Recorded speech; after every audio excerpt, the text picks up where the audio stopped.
Buenas tardes. Quiero agradecer la oportunidad de compartir en este espacio y tener el intercambio de reflexiones que nos puedan ayudar a construir y a seguir adelante a todos y todas en los distintos espacios en los que venimos construyendo cultura de paz, cultura de derechos. Mi intención con la intervención que voy a tener fundamentalmente gira en torno a identificar, más que cultura, procesos culturales e identificar derechos humanos en sus vínculos con esos procesos culturales. Cuando hablamos de derechos humanos, tenemos un lastre que nos hace pensar siempre en normas, en códigos jurídicos. Desde una aproximación crítica, que es la que intentamos hacer, hablamos de derechos humanos como procesos de lucha por condiciones de vida digna. Y por tanto, cuando hablamos de derechos humanos, los estamos entendiendo también como procesos culturales, como procesos sociohistóricos a través de los cuales los pueblos se van otorgándose a sí mismos condiciones que les haga posible soñar mundos, construir mundos. Por eso la pretensión de hablar de los derechos humanos como productos culturales o como resultado de procesos culturales y al mismo tiempo la necesidad de identificar en qué medida los procesos culturales en los que estamos participando son efectivamente procesos culturales liberadores o por el contrario puede tratarse de procesos culturales que llamamos reguladores, que impiden el pleno disfrute de las condiciones de vida digna que todos y todas queremos. Entonces, por eso el vínculo entre procesos culturales y derechos humanos y por eso la necesidad de afianzar políticas culturales con perspectiva de derechos. Por eso lo acertado de plantearse derechos culturales más que una noción amplia y medio ambigua de cultura. Ese es un poco el eje de mi intervención para luego entonces poder tener un intercambio para terminar como de discutir y de ver los diferentes enfoques.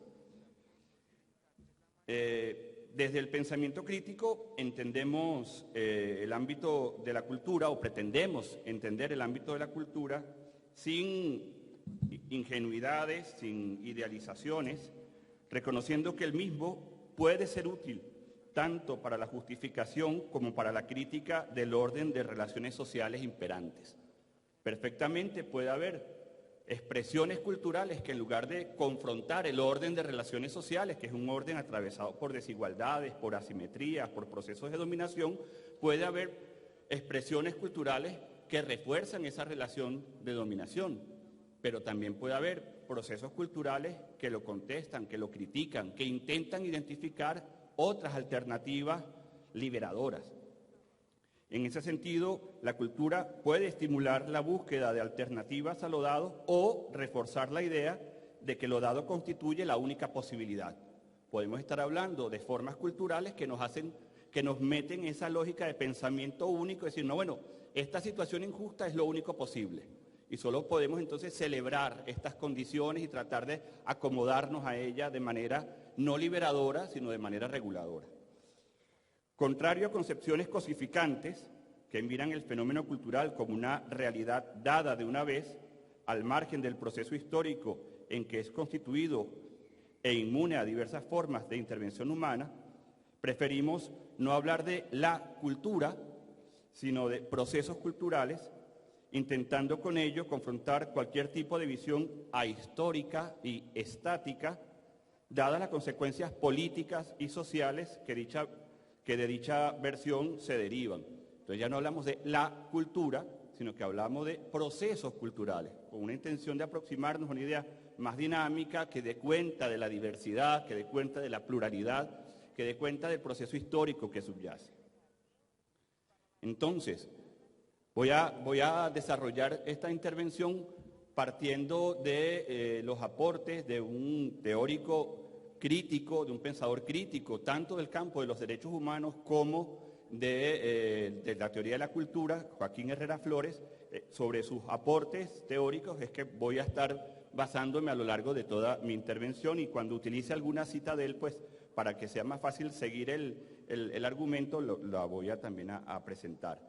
Entonces vamos a defender una concepción abierta de lo que comúnmente denominamos cultura, es decir, una concepción que intenta ser dinámica, creativa, contextualizada y transformadora de las relaciones sociales, psíquicas y naturales en las que vivimos.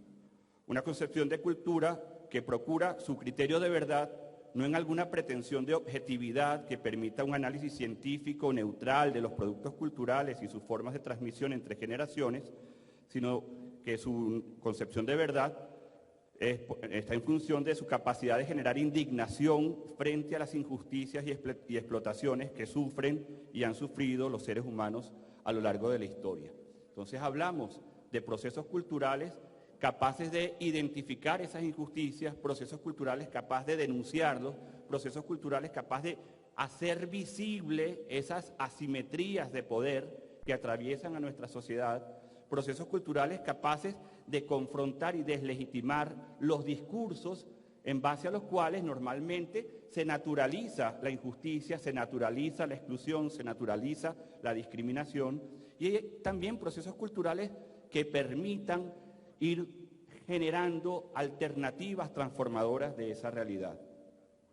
De esta forma, no podemos hablar de las culturas al margen de los procesos sociales en que las mismas se constituyen. Gracias a que mantenemos relaciones sociales, surgen los procesos culturales. Por tanto, desde las relaciones sociales nos aproximamos a la cultura en que dicho conjunto de relaciones sociales se expresa, como la noción de cultura entonces es como marco de representación simbólica que crea sentidos y conforma identidades en ese espacio relacional. Pero lo cultural también como emancipación, como crítica y propuesta alternativa del marco de relaciones dominantes, definitivamente tomando distancia de cualquier concepción de cultura como un elemento elitesco, como mera expresión de la élite y más bien totalmente en la línea de lo que este Congreso, al que de verdad agradezco, en el que de verdad agradezco la oportunidad de participar, en esta idea de culturas vivas, culturas comunitarias, desde donde vamos creando sentido y, digamos, construyendo horizontes para dotar plenamente de sentido nuestras vidas. Entonces, optamos por una concepción de lo cultural que promueva y estimule la capacidad de intervención del ser humano sobre su realidad. No es un asunto meramente celebratorio, sino nociones de cultura que nos digan podemos intervenir y podemos transformar esa realidad. No una concepción de cultura que nos digan esto es lo que está y solo toca celebrarlo. Una concepción de cultura que contribuya a ver que la misma se va construyendo en el proceso histórico y puede ser transformada, construida, reconstruida a través del quehacer humano de las luchas sociales.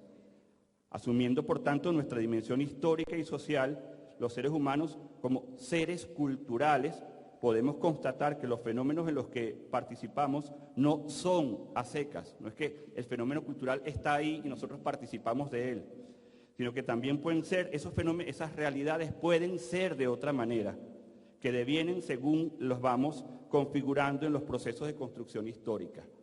La realidad no está dada, la realidad la construimos permanentemente en nuestros procesos socioculturales.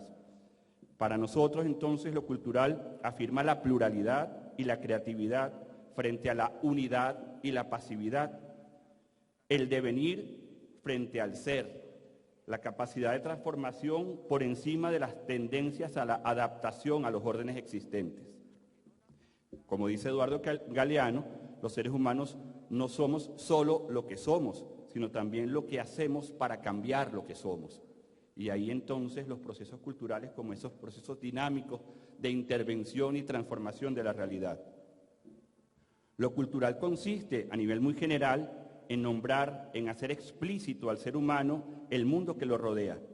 El objetivo básico de toda reacción cultural, entendido como que vivimos en un mundo de relaciones con el entorno natural, con los demás seres humanos, con nosotros mismos, y frente a esas demandas vamos construyendo un circuito de reacción cultural.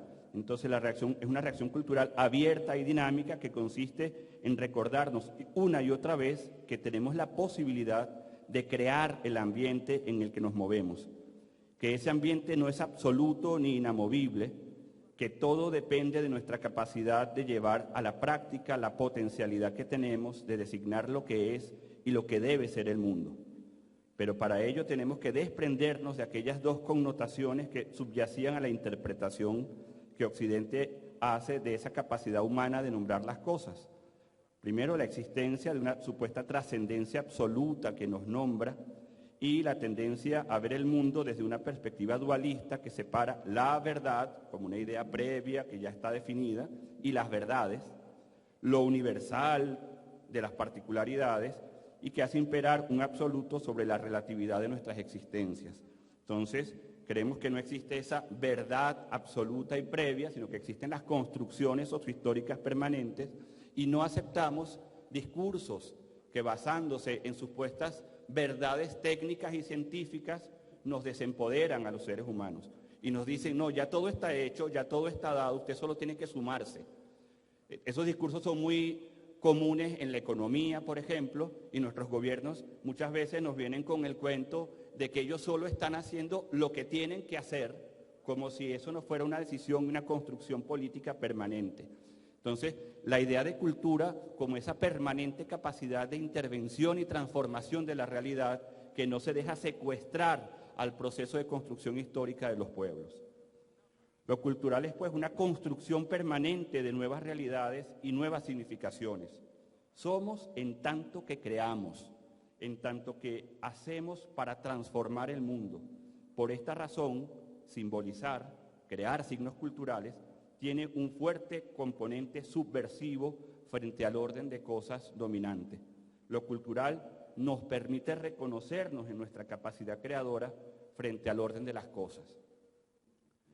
Entonces, contra posturas totalizantes y homogeneizadoras, planteamos, no sin un guiño irónico, que la diferencia cultural es el hecho que nos une a todos, dado que todos somos animales culturales, que reaccionamos simbólicamente de un modo diferente en función de los entornos de relaciones en los que vivimos. Todos somos animales culturales, todos estamos permanentemente reaccionando frente al entorno, creando maneras de entender ese entorno, de intervenir en él, de transformar esa realidad, cada uno según las condiciones en que va haciendo posible la vida. A través de dichas reacciones culturales frente al mundo, por las que buscamos explicar, interpretar e intervenir en la realidad, construimos las diversas formas económicas, políticas, estéticas, religiosas y damos contenido a la acción social. Entonces, la continua y compleja construcción de signos, símbolos, representaciones y significados en que consiste el proceso cultural tiene como impulso las reacciones que llevamos a cabo frente al entorno de relaciones que mantenemos con los otros, con nosotros mismos y con la naturaleza.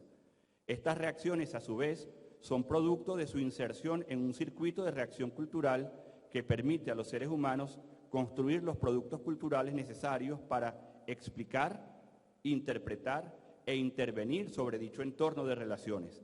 De ahí las estrechas relaciones que los procesos culturales mantienen con la actividad política, entendiendo esta como la praxis de apertura y dinamismo de potencialidades humanas de creación de mundos nuevos.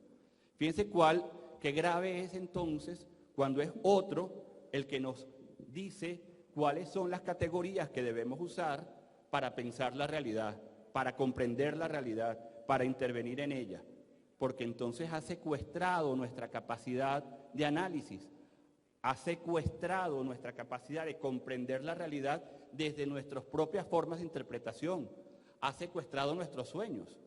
Creemos que estamos nosotros analizando, pero cuando utilizamos las categorías impuestas desde otros contextos, un guión que otro ha elaborado. Eso es sumamente grave si pensamos que la mayor parte de los conceptos y categorías que utilizamos, por ejemplo, en ciencias sociales, cerca del 70% son creadas en Norteamérica, no son creadas a partir de nuestros contextos, por ejemplo, en América Latina. Entonces creemos que efectivamente estamos construyendo discursos liberadores, procesos liberadores, porque estamos analizando la realidad para transformarla, pero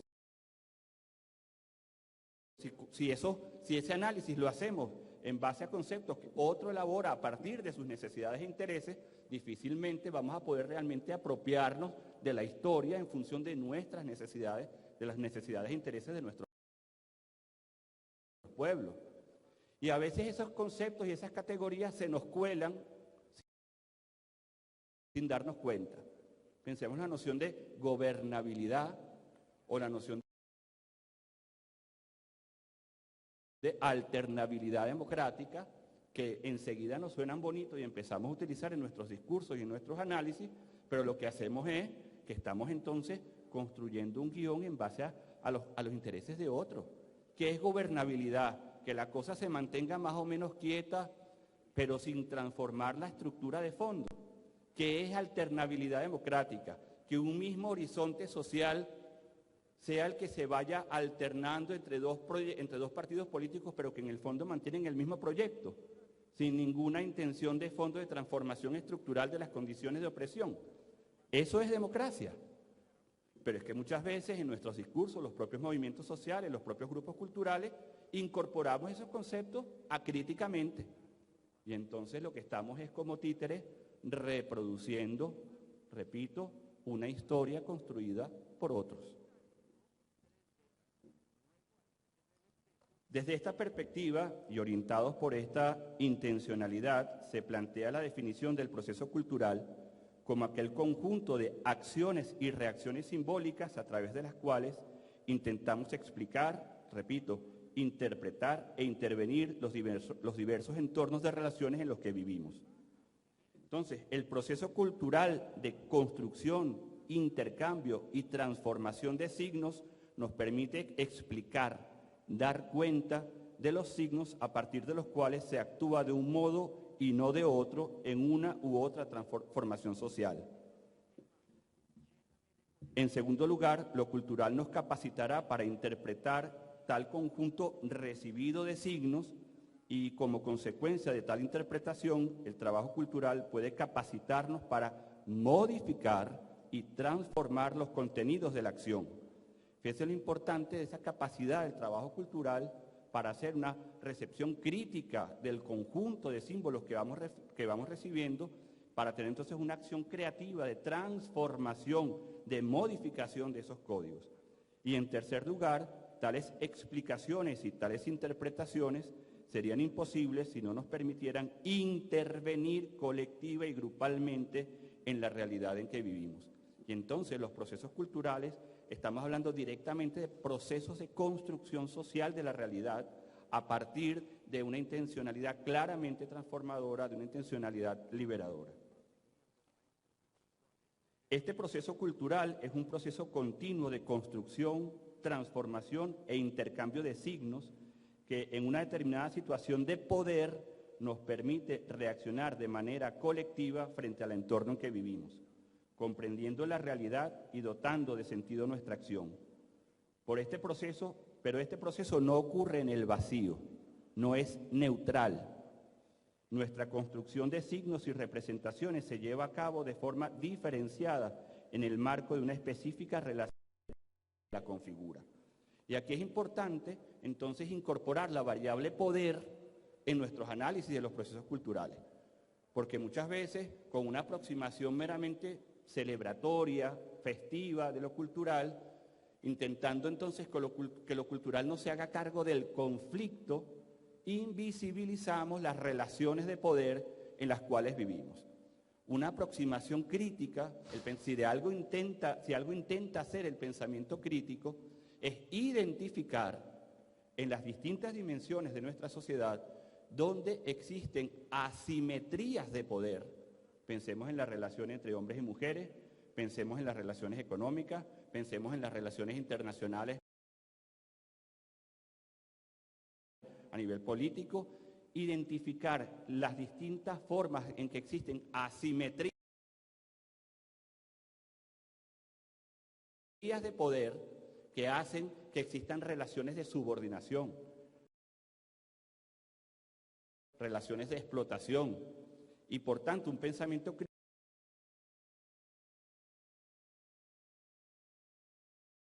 crítico identificando esas asimetrías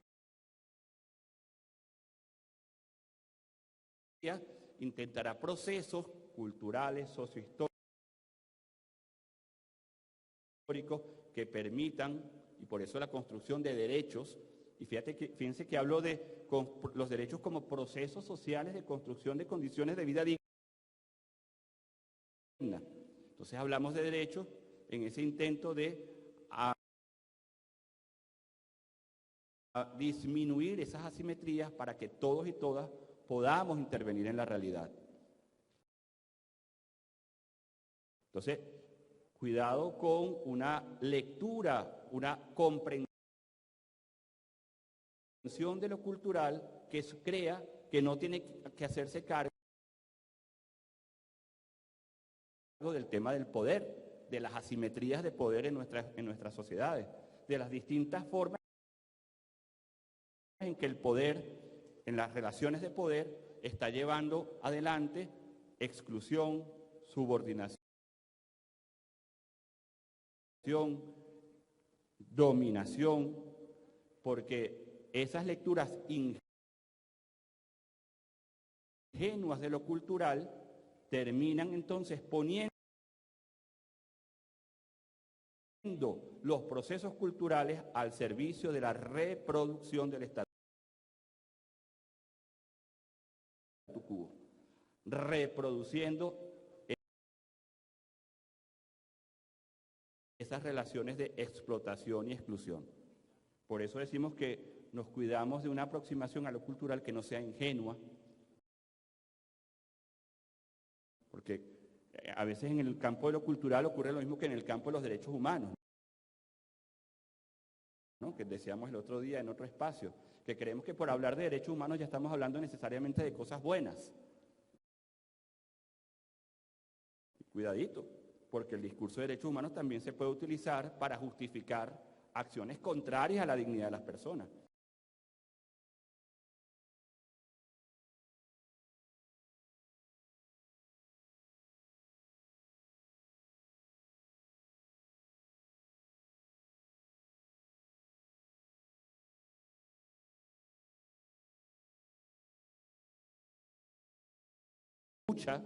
De luchas sociales de los pueblos. Y la pregunta entonces es, ¿cómo nuestros procesos culturales están al servicio de esos procesos de lucha por condiciones de vida digna? Es en el circuito de reacción cultural donde se conforman las diversas interpretaciones que sobre las relaciones sociales tenemos, en las que hemos sido socializados y a partir de las cuales actuamos. Optar por hablar de proceso cultural y no de cultura no es una mera modificación terminológica, pues dicha opción responde a la necesidad de tomar en cuenta los contextos específicos en que el fenómeno cultural tiene lugar, tal y como lo exige, por ejemplo, el materialismo cultural. Este criterio coloca lo cultural en el ámbito de una teoría de la producción y reproducción social, especificando los modos a partir de los cuales los productos culturales sirven para la dominación o para la resistencia contra la misma. Entonces, una lectura desde este criterio de materialismo cultural nos permite decir, a ver, los productos culturales, los procesos culturales, ¿están sirviendo a qué? ¿Al mantenimiento y reproducción de relaciones sociales de dominación o, por el contrario, a una reacción cultural frente a esa dominación que permita transformarla, que permita superarla?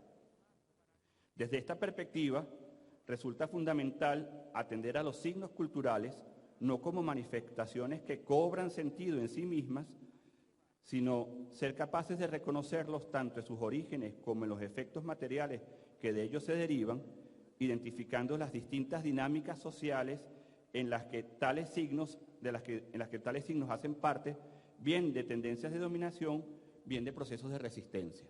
Entonces, los signos culturales se leen a partir de esta clave. Nos referimos más bien, y aquí una nueva cita de Herrera Flores, a las relaciones que se dan entre esos productos y las acciones de los seres humanos que las reciben, asimilan y usan para llevar adelante sus vidas cotidianas. Y fíjense qué interesante, el grado cultural de una época o de un país no debe medirse únicamente por la cantidad de productos culturales que se ofrecen en el mercado, sino por la forma en que tales productos influyen en las acciones de los actores sociales que los consumen, producen y usan.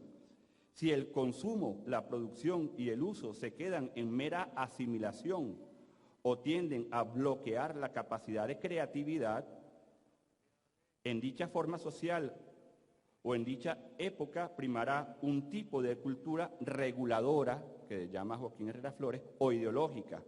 Ahora bien, si se consumen, producen y usan tales productos en aras de la potenciación de las capacidades humanas de creación y transformación, en dicha forma social o en dicha época primará un tipo de cultura emancipadora. Entonces ya no es solo la cantidad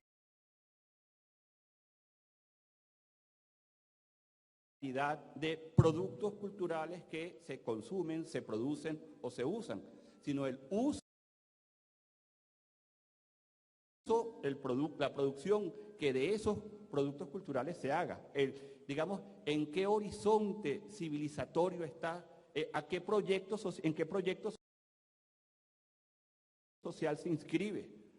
No la mera reproducción de un montón de productos culturales es signo de que entonces está habiendo creación cultural, sino al servicio de qué modelo de sociedad, de qué proyecto social están esos signos culturales que se van generando, que se van produciendo o que se van utilizando. De esta forma nos parece sumamente fértil el par categorial regulación-emancipación, que es un par categorial muy utilizado, por ejemplo, por Boaventura de Sousa Santos, un sociólogo portugués que ha venido generando inspirando muchos procesos sociales o recogiendo muchos procesos sociales que venimos viviendo desde América Latina. Y lo referimos a nuestra comprensión de los procesos culturales, ese par categorial regulación-emancipación, lo que nos permite distinguir entre procesos culturales emancipadores y procesos culturales reguladores. Tal distinción se establece en función de si dichos procesos contribuyen o dificultan la capacidad para que los distintos sujetos, individual o colectivamente, puedan reaccionar de manera diferenciada a partir de sus particulares sistemas de necesidades e intereses, a los contextos de relaciones en que se encuentran situados y a los distintos productos culturales a través de los cuales dichos contextos son representados. Por otra parte, resulta claro que tales procesos culturales no son fenómenos aislados, susceptibles de ser comprendidos como dinámicas cerradas en sí mismas, pues están siempre en relación con otros procesos culturales. Por ello, según el modo en que se establezca la interacción intercultural entre los diversos procesos, es posible distinguir entre procesos culturales dinámicos, emancipadores, y procesos culturales estáticos, reguladores. Más que ante culturas vistas como entidades independientes, autónomas e incomunicables entre sí, en las que se despliegan las identidades cerradas e incomunicables de los individuos y los grupos, hablamos pues de procesos culturales, es decir, de estructuras dinámicas, abiertas a la interacción, plurales y, por supuesto, inmanentes a los diferentes contextos sociales, económicos, políticos e ideológicos en los que se desarrollan. En fin, hablamos de procesos abiertos a la interacción entre diferentes y plurales formas de vida, en el seno de los cuales construimos, intercambiamos y transformamos signos que nos van a permitir conectar los objetos con los que nos encontramos en el proceso de socialización. Ideas, teorías, ideologías, símbolos, una bandera, un himno, cualquier símbolo que queramos referir, y las acciones humanas que desplegamos en el ámbito económico, político, social. Entonces, los procesos emancipadores o abiertos serán aquellos que promuevan la interacción con otros procesos culturales. Hay procesos culturales que facilitan la interacción y hay procesos culturales que la dificultan. Los procesos culturales emancipadores serán aquellos que promuevan la interacción con otros procesos culturales, favoreciendo la creación de espacios interculturales de encuentro. Pensemos en este mismo espacio del Congreso y lo que él posibilita, donde todos los actores puedan disfrutar de un efectivo acceso a los bienes necesarios para vivir con dignidad y una real posibilidad para formular y hacer valer sus convicciones.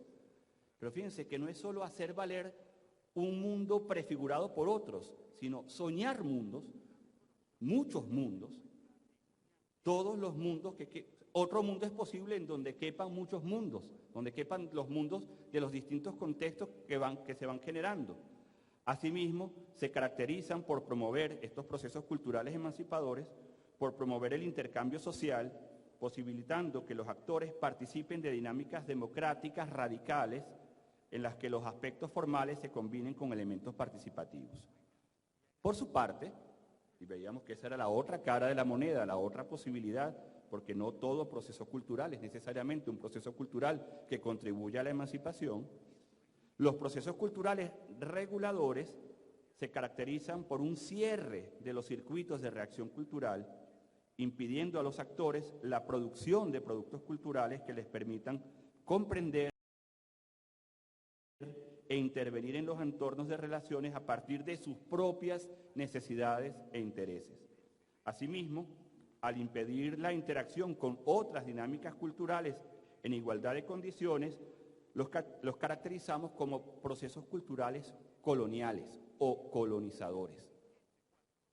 Por último, estos procesos culturales reguladores son procesos cerrados al cambio social, y esto es fundamental. Recordemos lo que decíamos antes en relación a la cuestión de atender a la dimensión política y por tanto atender a las relaciones de poder. Entonces, son procesos cerrados al cambio social que impiden que los sujetos, tanto individual como colectivamente, construyan sus propios contenidos para la acción social alternativa a los contenidos hegemónicos, restringiendo las dinámicas democráticas a sus aspectos meramente formales. Entonces, hay dinámicas democráticas, pero solamente de carácter formal. No hay posibilidad de hablar de procesos de construcción de una democracia sustantiva, donde el fondo de las condiciones de vida digna realmente entren en el debate. Así pues, estos procesos bloquean la acción social autónoma de los sujetos, colectivos y grupos culturales, impidiéndoles reaccionar frente a sus entornos, imponiendo a través de recursos simbólicos, materiales, institucionales, un determinado sistema hegemónico que responde a los intereses de otros. Y fíjense que aquí señalamos incluso los recursos institucionales. Entonces tendríamos que preguntarnos no solo los procesos grupales, sino los propios procesos institucionales. ¿A qué tipo de producción cultural están apuntando? ¿A un proceso emancipador o a un proceso regulador? ¿A un proceso que contribuya al cambio social o a un proceso que lo sostenga, que lo mantenga, sin que se cuestione la estructura de fondo, sin que se identifiquen los conflictos de poder? De tal manera, reconociendo que los procesos culturales emancipadores se caracterizan, y aquí hago una especie de resumen, por la apertura de los circuitos de reacción cultural, la apertura a otras dinámicas culturales y la promoción del cambio social, en tanto que los procesos culturales reguladores impiden el circuito de reacción cultural, son procesos coloniales y reducen las dinámicas democráticas en sus aspectos formales, resulta claro que los procesos culturales se encuentran atravesados por relaciones de poder, siendo imposible una comprensión de lo cultural que no se corresponda con una concepción de lo político. Desde este enfoque, lo cultural no es el campo de las expresiones elitistas e idealizadas, sino un espacio abierto al conflicto. Lo cultural, por tanto, no es un terreno armónico, más bien es un campo de luchas entre diferentes formas de ver y actuar en el mundo. En los procesos culturales siempre se da un gran componente de tensión, el más importante de los cuales es el que nos induce a rechazar las formas hegemónicas de regulación, de orden y jerarquía que se nos imponen ideológicamente, y el proceso que nos induce a optar culturalmente por la emancipación, por la diversidad, la pluralidad y las alternativas. En esta tensión cultural que acabo de describir, que la misma cita describe, estamos situados. Es en esa tensión cultural donde se sitúa todo proceso de creación cultural. y digamos que no vale no tomar posición. O sea, no vale salirse de la atención. No vale suponer que uno está más allá de la atención. No tomar posición es tomar posición por las posiciones hegemónicas. No tomar posición es reproducir las formas del poder establecido. No tomar posición en los procesos de construcción cultural significa reproducir el statu quo. Por tanto, no hacer nada es también una decisión. Termina la cita: en esta tensión cultural estamos situados, solo debemos elegir entre dos polos, o aceptar las relaciones dominantes o rebelarnos y proponer alternativas. Fin de la cita de Herrera Flores. Esta misma idea es desarrollada a través de la noción de espacios culturales de la que veníamos hablando, entendiendo por espacio cultural el conjunto de explicaciones, interpretaciones e intervenciones sobre los entornos de relaciones en los que vivimos los seres humanos y a través de los cuales se define y dinamiza la configuración cultural específica, dotando de identidad y favoreciendo la construcción de sentido de quienes en ellos participan. Dichos espacios culturales podrán ser considerados estáticos o dinámicos en la medida en que promuevan o impidan el intercambio con otras formas de explicar, interpretar e intervenir en la realidad.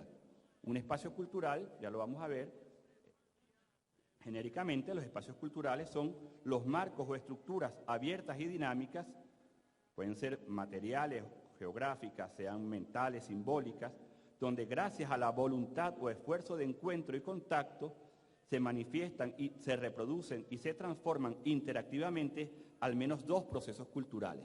Pensemos en la idea de puentes culturales. Un espacio cultural como un puente en el cual al menos dos procesos culturales interactúan. Es decir, de un modo genérico, los espacios culturales son los ámbitos o marcos donde nos encontramos para construir recíprocamente formas de explicar, interpretar e intervenir en el mundo diferenciadas pero no excluyentes. Desde este punto de vista genérico, un espacio cultural regulador sería aquel que cerraría la posibilidad del encuentro entre al menos dos procesos culturales, imponiendo los productos culturales de uno sobre otro. Y un espacio cultural emancipador sería aquel cuya principal objetivo sería la interconexión y el enriquecimiento mutuo a partir del reconocimiento y la praxis cultural conjunta. Puede haber procesos de intercambio cultural donde el diálogo no sea real, donde difícilmente podría hablarse de un diálogo intercultural. ¿Por qué? Porque hay tal asimetría de poder entre los actores que prácticamente lo que hay ahí es un chantaje. Bueno, sí, vamos a dialogar, pero ya tú sabes que si al final no nos salimos con la mía, yo te aplasto. ¿Cuál es el proceso de diálogo intercultural que hay ahí? Todo proceso de diálogo intercultural requiere un mínimo de condiciones de simetría de poder, de tal manera que los actores puedan efectivamente plantear, desarrollar sus cosmovisiones, sus visiones del mundo, sus posiciones frente a la realidad. A través de estos elementos para la comprensión de la dimensión cultural de los procesos sociohistóricos, sea a partir de la noción de procesos culturales emancipadores o de la insistencia en crear espacios culturales en los que se ponga en ejercicio una verdadera voluntad de encuentro, se nos ofrece la posibilidad entonces de aproximarnos a los fenómenos culturales sin descuidar las tramas de poder que configuran nuestra realidad. Se nos invita a comprender los procesos sin invisibilizar las relaciones jerarquizadas en las que de hecho vivimos. Lo cultural es pues una dimensión ineludible del proceso de emancipación social y por tanto deberá ser incorporado a la lucha por la liberación. Lo cultural es pues en sus aspectos más dinámicos y agresivos, debería ser usado para esa triple estrategia de liberación. En primer lugar, liberar la potencialidad humana de negar y de resistirse ante los órdenes hegemónicos que intentarán imponerse, y siempre y en todo momento, ocultando que ellos mismos son también productos culturales. Y es importante esto de que se ocultan como productos culturales porque muchas veces esos órdenes hegemónicos se nos venden como un producto de la naturaleza, como algo ya dado, como algo sobre lo que no podemos intervenir, sobre algo sobre lo que no se puede transformar, o como una realidad metafísica, o como un asunto religioso.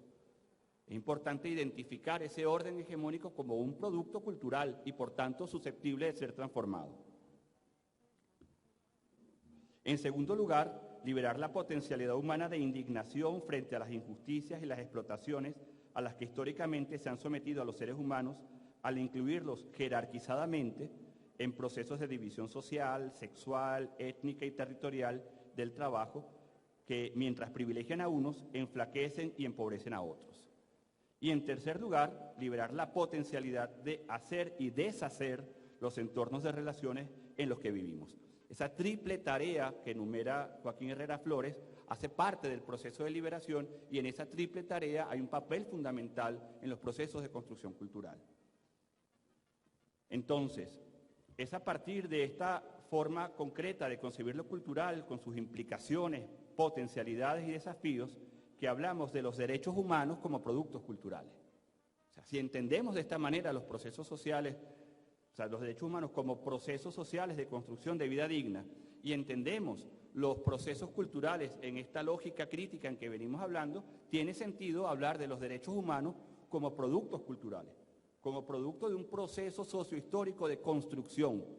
No limitar la noción de derechos humanos a un asunto meramente normativo o a un asunto de carácter prácticamente metafísico o natural que escapa de la construcción social permanente de los pueblos.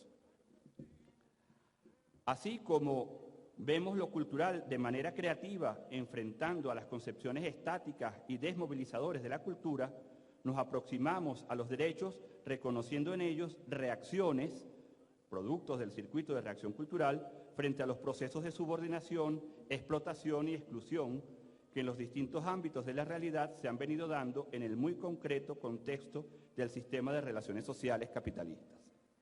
Los derechos humanos prestarán a lo cultural un cauce necesario para conectar con las diferentes luchas que las plurales y múltiples formas de vida que pueblan nuestro mundo han realizado en la búsqueda de la dignidad humana. Bajo el término derechos humanos se recoge, desde la perspectiva occidental, y eso es una acotación que hay que realizar, buena parte de las luchas que los seres humanos llevamos adelante para conseguir condiciones de vida digna. Si bien es cierto que el propio concepto de derechos humanos es problemático por su carácter marcadamente occidental y porque en buena medida ha sido cooptado también por grupos de poder, también es cierto que bajo el discurso de derechos humanos muchos movimientos sociales explican su propia lucha. Por tanto, es interesante identificar esa narrativa liberadora de los derechos humanos junto con la otra narrativa que es reguladora. Existe una narrativa liberadora y una narrativa reguladora de derechos humanos. Son también un espacio, la forma de concebir derechos humanos es también un espacio de disputa. Dice Herrera, para nosotros los derechos humanos no pueden entenderse sino como productos culturales surgidos en un determinado momento histórico como reacción, una reacción que puede ser funcional o antagonista frente a los entornos de relaciones que predominaban en el mismo. Es decir, los derechos humanos no deben ser vistos como entidades supralunares o, en otros términos, como derechos naturales. Más bien deben analizarse como producciones, como artefactos, como instrumentos que desde sus inicios históricos en la modernidad occidental fueron instituyendo procesos de reacción, insistimos, funcionales o antagonistas ante los diferentes entornos de relaciones que surgían de las nuevas formas de explicar, interpretar e intervenir en el mundo. Es en este sentido, a partir de la comprensión de la dimensión cultural, que entendemos los derechos humanos como medios que pueden ser útiles en los procesos de lucha que en distintos contextos procuran el desarrollo y la apropiación de las capacidades y potencialidades humanas. Así, los derechos humanos se entienden como formas de reacción ante entornos de relaciones. Frente al bloqueo del circuito de reacción cultural, formulado como violación de los derechos humanos, se demanda el reconocimiento y la puesta en práctica de tales derechos. Entonces los derechos no son un a priori, se reconocen más bien como la vivencia de una ausencia. Se identifica que se ha cortado ese circuito de reacción cultural, se ha impedido a un individuo o a un grupo que pueda reaccionar frente a su entorno, construyendo mundos posibles, se ha cortado esa posibilidad de producción cultural de condiciones de vida digna Y es a ese corte del circuito lo que identificamos como una violación de derechos humanos. O sea, se ha negado al animal cultural que somos todos la posibilidad de construir mundos, de soñar mundos posibles. Entonces, en ese sentido, identificamos el corte del circuito como una violación de derechos humanos. Los derechos humanos, desde esta perspectiva,